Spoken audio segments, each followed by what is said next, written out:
Money Vikings, welcome back. Money Viking Greg here. I'm going on a little walk and do a important talk today about shortcuts.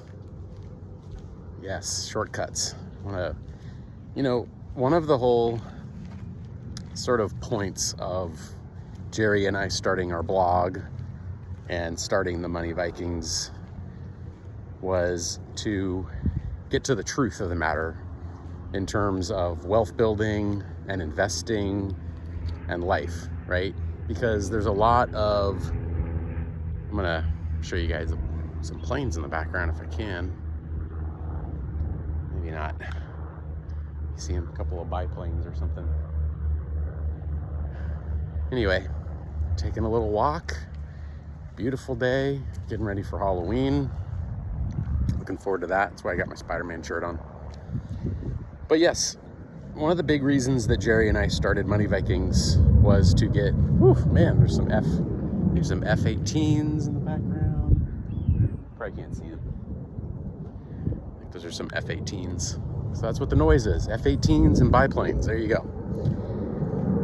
Back to what I was saying. It's gonna be a fun one. It's a leisurely walk. Okay, so the title of this video, I want to talk about how there's no shortcuts, why there aren't any shortcuts.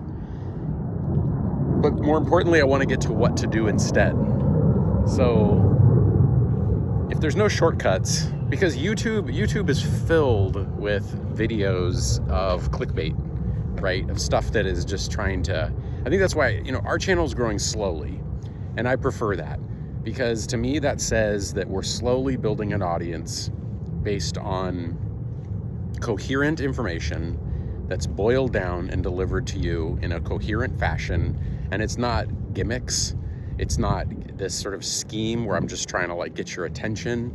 It's actually information and ideas and concepts and techniques and actionable items that you can take to make your life stronger, healthier, and wealthier, to build wealth, to invest better, to make more money, etc. Okay? It's not this sort of do this complicated thing with an LLC and a tax scheme and flip some real estate and do this and go to a bank and get $20 million and do this and that. That all sounds great. It's very, what's the word? It's very intoxicating. I understand. It's intoxicating, and I've watched all those videos and I've looked into those things. That's part of, that's the whole thing about Money Vikings, is that we tend to be guinea pigs where we try things, right? But what I always find now, after 2 decades plus, is that the tried and true fundamentals are what work. And they just do. And they're so simple in a way, and yet so boring in a way. And I'm sorry if that doesn't, get really, a lot of likes or clicks or YouTube subscribers, but that's just the truth. That is just the truth. I don't have a secret. I have tons of techniques and I have tons of things that I've done that have worked, but there's no secret that I could tell you where you instantaneously in a week could solve all of your problems and become wealthy. But yeah, I can guarantee you this: if you dive into our videos, you dive into our blog, there is a treasure trove of ideas of things that are actionable that actually worked. So this is after 25 years, of investing and growing wealth through all environments, through recessions, through the greatest recession, the Great Recession. It was almost a depression. Through a pandemic, through a dot-com bubble, through a housing crisis, through 9/11, through all these things that for the younger audience viewers, you probably aren't that aware of them. They're just history to you. But for people that are my age, middle age, these are things we actually lived through, and I can tell you what worked. So here's what I would say. Here's what I would say works, because I've just gone through what doesn't work. What doesn't work are schemes, get rich. Okay, number one thing I would say is whatever you're going to do, I really think you have to have some sort of interest in it, or what they call passion, right? Passion for it. Now, this is different than the advice or the idea of follow your passion or that kind of stuff. That I think can be silly and can go way too far, because, yeah, I might want to sit in my room and draw, fantasy wizards and dragons all day long, but I'm probably not going to make a lot of money doing that. I have to do other things that are going to be about investing and building wealth, etc. Okay? So the point being, find a balance between, quote unquote, following your passion and something that will actually, or has and can make money and be a good investment. Now, your passions and your interests are things you can still do. And I had a mentor many years ago that really helped me, because I was at kind of a fork in the road in terms of a career path. I did have two interests. I had an interest in what I wanted to do that could make money, real estate. But I also had, as many of you know, I have an interest and I have a passion for art and illustration, which I do. And this mentor of mine, I was really sort of trying to figure out, like, what do I do? And this mentor, who was probably a 70-year-old guy at the time, was like, he was actually famous, a famous person, probably not that famous anymore, but he was a famous guy in the past. He said to me, do both. So there's no reason you can't do both. And it sounds simple, but it was an epiphany to me at the time, because I was sort of, so you can do both, and I do both. So that is something to keep in mind. Is number one, find some sort of, so you have to have some kind of fire burning inside you for what you're going to do. If you're going to start a business, if you're going to start a YouTube channel, if you are going to, whatever you're going to do, especially if you're going to like start something, or if you're going to go the more career path, you're going to go the career route, where you are within a company, within an organization, and working your way up. There has to be something about the job day to day. Man, we're getting some cool stuff. There's like a huge eagle now. I want to show you guys, or a huge hawk. It's a hawk. Check out the hawk in the background. Getting you guys all kinds of cool things flying while I talk. So the bottom line is, you got to find something that you have some sort of interest in, because you won't make it through the hard times. That's the thing. Everything in life has, man, this hawk is so cool. Sorry. Everything in life has its ups and downs. My grandfather used to say, life is one challenge after another, but the good news is that there is at least one solution to every challenge. And I'm trying to get you guys a view of the hawk that's flying around. Okay, so that's number one. All right, number two. The second thing I want you to keep in mind is you have to think of life in terms of what they call like a snowball effect, right? And the snowball is the classic metaphor where something starts small, but as it rolls down the hill, it builds momentum and it starts to collect more and more snow. And then the bigger it is, the more snow it's collecting, right? So it's called the snowball effect. And you guys have probably heard this in terms of people like Dave Ramsey probably talk about like paying off debt using the snowball method. And it's basically starting small, and then you're doubling your payoff, right? Until it builds all this momentum and you basically destroy that debt. Well, the opposite is also true for investments that you're making in life. So they all start out small.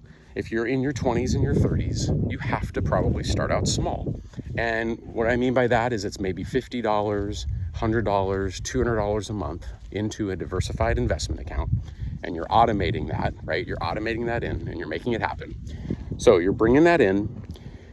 But what you will find is after you hit a certain threshold, and I think it's more, they used to say it was like 100,000. I think it's more like 250,000 now. But when you hit that certain threshold, you're going to get to a point where that begins to snowball. And all of a sudden, like the gains really start to pick up every year.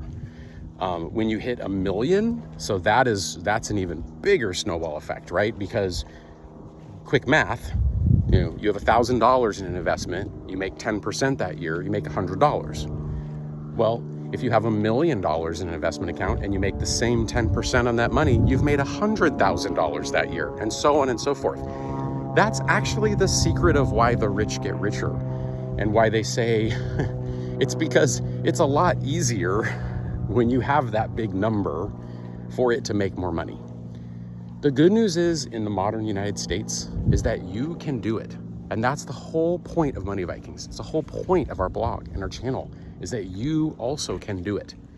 And again, it starts small. It starts with simple things that you can put together, but you start to combine all these things and they snowball. So that's what I just want to drive home, that metaphor of the snowball in terms of paying off debt or investing. Okay. That's the second part. Again, it's not get rich quick. It's a snowball. Think in terms of that. And it's going to build momentum and more momentum over time. The third thing, if you're in the beginning, and this can help at any time, but especially in the beginning, you have to be absolutely relentless about cutting costs. You have to be so relentless about it. Now, cutting costs can always help us, no matter where we are in life. And a lot of that for me has to do with going back to gratitude. You know, do we really appreciate the things that are around us? Or do we take them for granted and just always look out for more? That's the question, right? And that is a huge human flaw. So the point being, in the beginning, especially in the beginning, you have to be relentless about cutting costs. You have to get costs down as low as you can. If that is, you know, sharing housing with someone, shopping at Costco and only buying, you know, making all your own food. If that means trying to shop around for the best price on auto insurance or health insurance or whatever. If it's about denying yourself certain things, like, you guys know I like the comics and the cards, but you know what? There's a point where I have to tell myself, no, I can't own every comic. I can't own every card. I got to focus in on the ones I really like. And you just have to do that. That's part of life, you know? It's part of life. And it's just a really good wealth building strategy. So, number 4, the mindset. Okay, the wealth building mindset. You have to train like a kung fu master. You have to train like a kung fu master. And what I mean by that is you have to learn all you can about investing. You have to get savvy about it, but you also have to learn about human psychology. You have to understand yourself. You have to understand what you will do when you've worked really hard for years. This happened to me. You work really hard for years, and then a big recession hits, and the world freaks out, and your $50,000 account that you worked really hard to put together in a couple days is worth $30,000 or $25,000.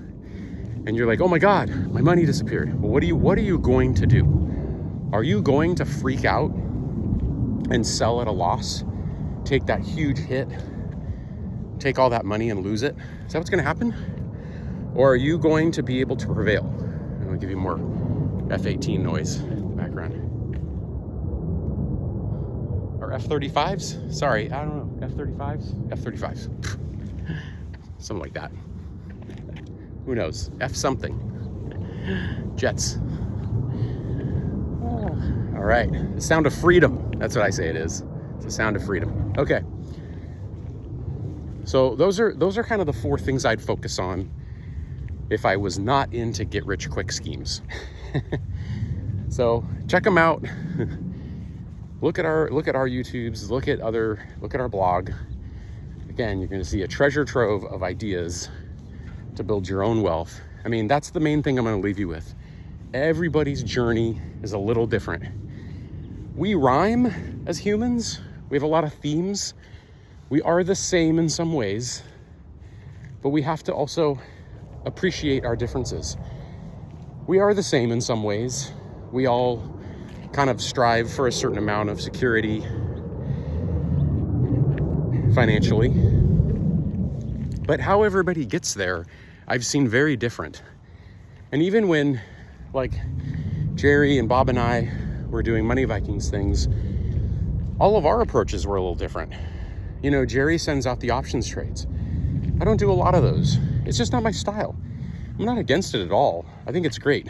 But it's kind of not where I want my mind to be, you know, in terms of investing. I have a very different approach. You know, I mean, in some ways we're similar too, but I'm just saying everybody has to find their own way. I've known people that have just focused on real estate and that's worked out fine for them. So there's a lot of different approaches. You got to find your unique approach. Thank you for watching. Thank you for subscribing. Please subscribe, please share, comment, all that stuff. I try to write back to everybody that has a question or a comment. So ask me a question or a comment, I'll get back to you. And you guys all take care. Take care of yourselves, take care of each other.